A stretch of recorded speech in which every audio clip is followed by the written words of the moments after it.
Hi, this tutorial covers the ideas behind an index number and a reference number. So let's start with looking at a kind of interesting example of where an index number has been used. So The Economist, which is an economics magazine or journal, has often published what are called Big Mac indexes. So the Big Mac being the McDonald's hamburger. And they did that as a way to compare U.S. purchasing power in other countries around the world. So since most countries have McDonald's and sell Big Macs, they're looking at just comparing the different prices of Big Macs in different countries. So the average price of a Big Mac in the U.S. in January 2012 was $420. Oh, excuse me, $4.20. The average price of a Big Mac in Norway is $6.79, and in Thailand it is $2.46. So both of these two prices were converted from the native currencies to US dollars. So the Big Mac index for Norway is 161.7, and the Big Mac index for Thailand is 58.6. So these numbers, what you want to do with these two numbers is compare them to the number 100. 100 is kind of the magic number. So a number bigger than 100 means that that country is more expensive than the U.S., and a number under 100 means that it would be less expensive than the U.S. So Norway is known to be a pretty expensive country, and then Thailand is going to be a country that's going to be less expensive. So U.S. U.S. citizens are going to have less purchasing power in Norway and more purchasing power in Thailand. So let's take a look at these two numbers and see how they were calculated. So they were both index numbers. So an index number is a number calculated to compare measurements taken at different places or different times. So in this case, we're looking at different places, different countries.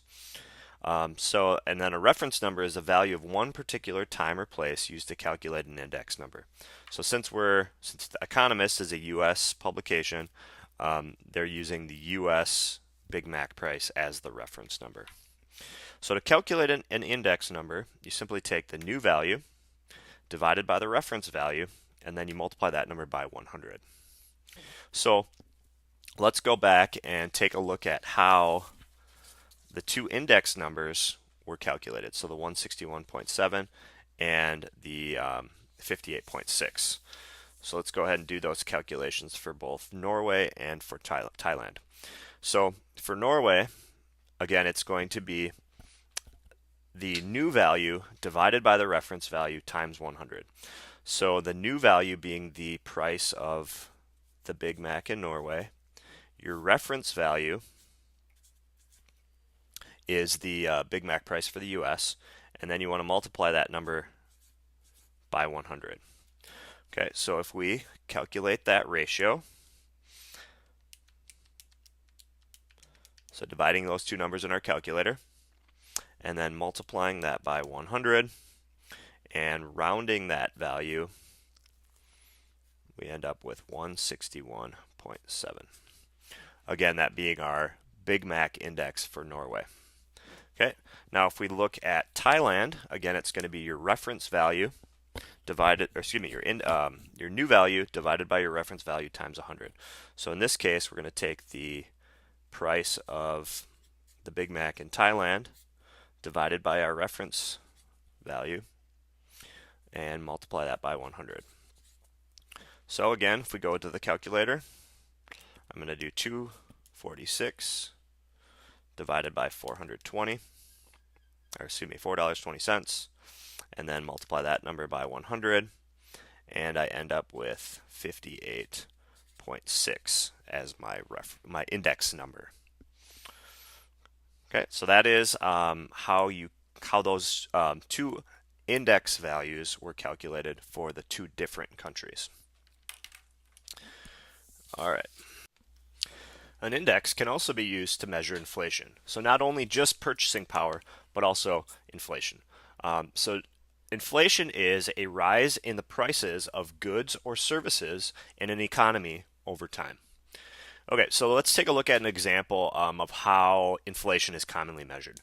So suppose a gallon of milk increases from $4 to $5 over 3 years. The inflation here can be quantified in two ways, as relative change or as an index. So what we're going to do is calculate the inflation of this gallon of milk in these two ways. Okay, so let's start with relative change. So with relative change, remember what you do for that is you take your old or your new value, subtract the old value, and you divide by the old value. Okay, so we have 5 minus 4 divided by 4. Okay, so if we do that, that ends up being 1 over 4. So 1/4 then as a decimal is 0.25, and relative change is generally expressed as a percent, so that's going to end up being 25%. So what that means is that over these 3 years, the price of milk increased by 25%. Okay, let's also do this as an index. Okay, so remember with your when you're calculating an index, you take your old value divided by your new value. So what we're going to do is we're going to take, we're taking the new value divided by the old value. So 5 divided by 4. Okay, then we multiply by that reference value of 100. So 5/4 as if you divide those two, you end up with 1.25. So it's 1.25 times 100, which ends up being 125. Okay, so since that 125 is bigger than your reference value of 100, that means that you do have some inflation in the price of milk here.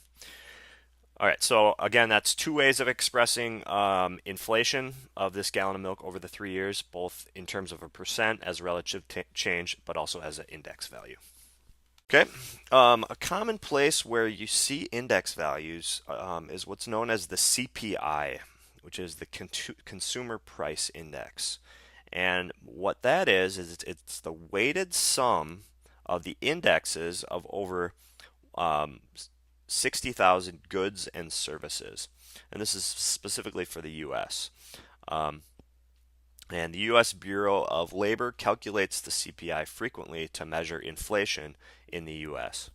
So suppose we were doing, if we were going to calculate the CPI, maybe that gallon of milk would be one of the indexes that they're going to use to create the CPI.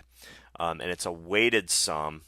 So that means that different of all of these goods and services, different goods and services might have a different weight to them. Now, what I have here is a graph of the average CPI and then the percent change of CPI. We're just going to concentrate on the average CPI, which is this value, this graph. So we can see as the years increase, the CPI. And notice right around the 70s, that's when we started to see a large increase in CPI. In the mid 2000s, which is about where this is at, we can see that our CPI is almost up to, it's probably at about 180, 190. Okay, so again, comparing that to 100, 100 was 82 to 84. So we can see we're already up to about 180. So we have had considerable inflation. So CPI again is just one place where an index is used, in this case to measure inflation. So that is the tutorial on an index number and reference number. Thanks for watching.